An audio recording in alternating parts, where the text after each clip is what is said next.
Deputies in Rowan County are looking for two juveniles who they say could be behind a stabbing that sent two people to the hospital, one of them with life-threatening injuries. Officials say in the next 2 years, this site behind me in Bell County is going to be a zoo. We'll have more now at 5:30. Clouds are finally moving out, and in their wake, some much warmer weather is about to move into the mountains. We'll have a complete look at the forecast coming up. Dedicated to southern and eastern Kentucky, this is WYMT Mountain News at 5:30. Good evening, I'm Steve Hensley. Right now, deputies in Rowan County are investigating a stabbing that left two people injured. Victor Puente has been looking into this today. He tells us what police are learning as they try to piece together what happened. The sheriff here tells me this wasn't a random act. He also says they believe 3 of the 5 people involved are juveniles. A woman who lives on Old Highway 60 told me she heard someone screaming for help around 9:20 Monday night. Reported heard screaming, heard loud, sound like a fight or something, and that's what was called in. Once our officer arrives on the scene, we determined there had been at least 2 people stabbed, and one of them in serious condition even at that point in time. Police tell me the 5 people involved had arranged a meeting on that road, and at some point a fight started, which led to 2 of them being stabbed.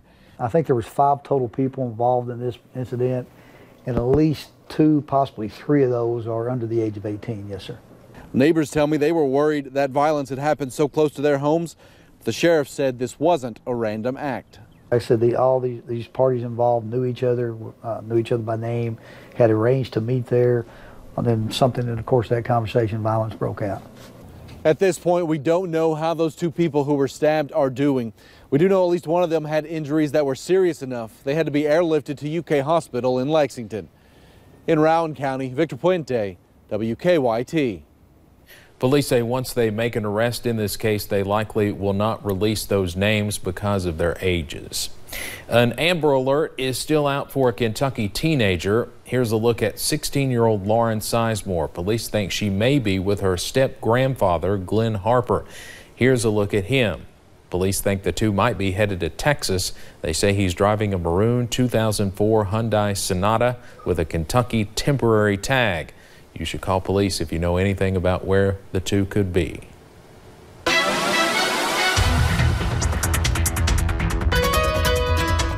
Started off with a touch of frost this morning across the mountains, some cool temperatures, but things are beginning to warm up and we're finally starting to see a few breaks in the clouds. Check out our weather cam up at Whitesburg. You can see a little bit of blue sky, a little bit of sunshine beginning to peek out from behind those clouds, and those clouds will continue to dissipate over the next few hours. You can see that here on the satellite and radar on the state perspective. You can see the clearing line right now on top of the I-75 corridor stretching from about Mount Vernon down towards Jellicoe. That will continue to push east through the next several hours. So if you haven't seen sunshine yet, hang in there. We may get at least a little bit of sun for most of the region before sunset around 7:30 or so. Temperatures warming up in response to that sun. We're into the mid to low 30s, or mid to low 50s, excuse me, in our neck of the woods, and we're just a little bit warmer than we were this time yesterday. Taking you through the remainder of your evening, we'll see those thermometers head from the 50s down to the 40s, and as we go into the next several days, warmer weather is on the way. In fact, several days with temperatures into the 70s. We'll map those out for you here in a few minutes, Steve. All right, thank you, Shane. The Appalachian Wildlife Foundation announced plans to add several new additions to the upcoming Wildlife Center in Bell County, including museums, improved nature trails, and open air and petting zoos. Officials say that will directly add 160 jobs, and the project is estimated to bring 2,900 jobs to the region. WYMT's Hannah Reynolds has the latest. The Appalachian Wildlife Center is a 12,000-acre reserve already abounding in wildlife. We see elk pretty much every day. I've seen as many as 100 in the afternoon. Officials say the bridge to nowhere off Highway 119 will soon lead to an expanded and family-friendly center. One of those additions is an open air and petting zoo. Black bear, coyote, bobcat, raccoon. We're going to have raptors. There's really nothing like this in the entire country. Including at least 15 different animals from Appalachia and 4 to 6 raptors. And the 80,000 square foot visitor center will be just as impressive. The main level is going to have 3 museums, a theater, a 300-seat restaurant, a gift shop, going to have an artisan's hall. Drawing an estimated 850,000 visitors a year, which will add an estimated $175 million impact on the region. The mission of this place is education, wildlife conservation, those types of things. All proceeds will continue the Appalachian Wildlife Foundation's mission through scholarships and other educational and conservational avenues. In Bell County, Hannah Reynolds, WYMT Mountain News. Certainly an exciting project. The Appalachian Wildlife Center is scheduled to open in the summer of 2021. Police in Manchester are looking for the people who stole a grate from a business. It happened yesterday. Police say 3 people pulled up to a car wash next to the business in this black truck. Investigators do not have a description of the suspects. They just say they are looking for 3 men.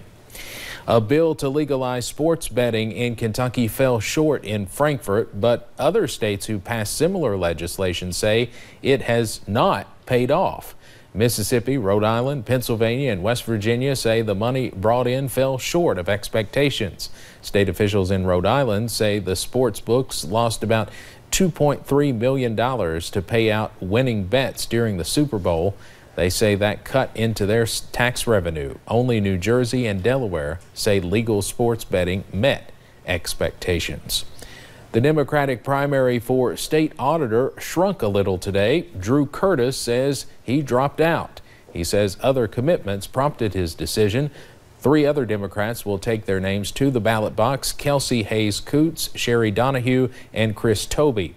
The only Republican in the race is the incumbent, Mike Harmon. The House Oversight Committee wants to know how some White House officials received top-level security clearances. That includes President Trump's son-in-law, Jared Kushner. The investigation heated up after a veteran security advisor at the White House told lawmakers that 25 officials were denied clearance, but those were later overturned. She came forward because the system at the White House is so dysfunctional that she believes that Congress needs to intervene. White House Press Secretary Sarah Huckabee Sanders says Democrats are putting 3 million people with security clearances at risk. Some Republicans say the accusations are overblown and cherry-picked. In northern Kentucky, a lawsuit over a vaccine is moving forward. A high school student is suing the Boone County Health Department for keeping him out of school. Jerome Kunkel took the stand yesterday. He won't get the chickenpox vaccine because he says it's against his religion. Students without the shot or proof of immunity were banned from school for 21 days following an outbreak. The ban also included activities, forcing Kunkel to miss his senior season of basketball. The judge hearing the case is scheduled to go on vacation tomorrow, so if a decision is not made today, it could be some time before one is reached. Controversy at the University of Kentucky. 2 groups are protesting. One group is on a hunger strike. They want the university to do more to help low-income students with food and housing insecurities. Another group wants to see more diversity on campus, particularly asking for a controversial mural in Memorial Hall to be removed. Students say the images depict slavery and degrade Native Americans. University President Eli Capilouto says he hears their frustrations and will do what he can to find solutions. I have a responsibility to you. It is why you may be disappointed, but why we have more black students here. We're graduating more black students. Students say they plan to continue protesting. Coming up on Mountain News at 5:30, a new push by AAA to stop people from texting and driving. Hear how a distracted driver almost cost one woman her life. Forecast showing clearing skies tonight, and if you're ready for a return of spring-like weather, it is on the way. 70s coming soon. We'll let you know when after the break. Straight ahead at 6, I'm Marianne Fletcher in Pike County, and I'll show you why school administrators are growing more concerned about their students vaping.